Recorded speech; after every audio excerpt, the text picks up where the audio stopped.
What's good, guys? Fantasy Joe back here in our fantasy football profile. Today I'm talking Atlanta Falcons tight end Kyle Pitts. If you guys are new to the channel, make sure to hit that subscribe button. I have a ton of these fantasy profiles on the channel, league winners, all that good stuff, rankings, mock drafts. You're going to hit that subscribe button, check all that stuff out, like the video, comment down below. I'll respond to all comments and really helps out the algorithm, and I appreciate it. Let's talk Kyle Pitts. So in 2021, Kyle Pitts finished as a tight end 7, averaging 8.4 points per game.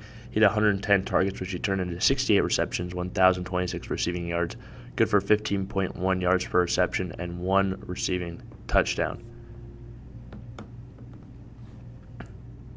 It was an excellent rookie year for Kyle Pitts. Really performed really well in a lot of areas compared to the rest of the league, especially third in the league in tight end receiving yards, third in route participation percentage for tight ends. Those are both really good numbers that you look for continued success in fantasy football. The biggest thing that changes for him going into 2022 is he loses Matt Ryan. New quarterback Marcus Mariota, I think, is definitely a downgrade for Kyle Pitts overall, but I think he will take a step forward overall into year 2.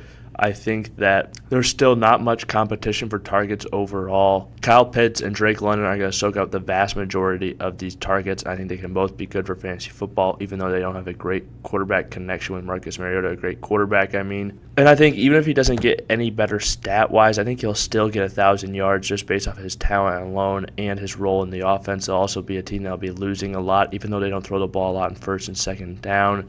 They'll have to throw the ball eventually. You do the game scripts. Their over-under win total in Vegas is 4.5. And when he gets that many targets, I do think his touchdowns will bounce back to the mean. He had 1 last year. He should have about 6. No receiver in the NFL who had 1,000 yards last year had less than 4 receiving touchdowns. I think he'll get at least that, and his skill set says that he should dominate in the red zone. I think part of it is Matt Ryan usually doesn't throw a lot of touchdowns to his number 1 option.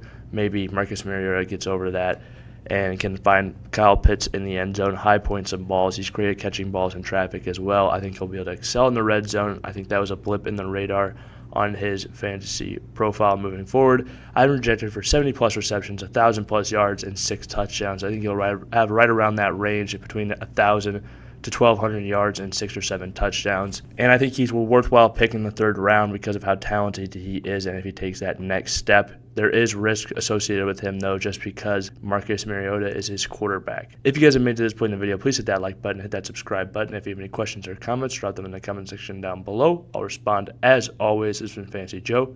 Thank you guys for watching.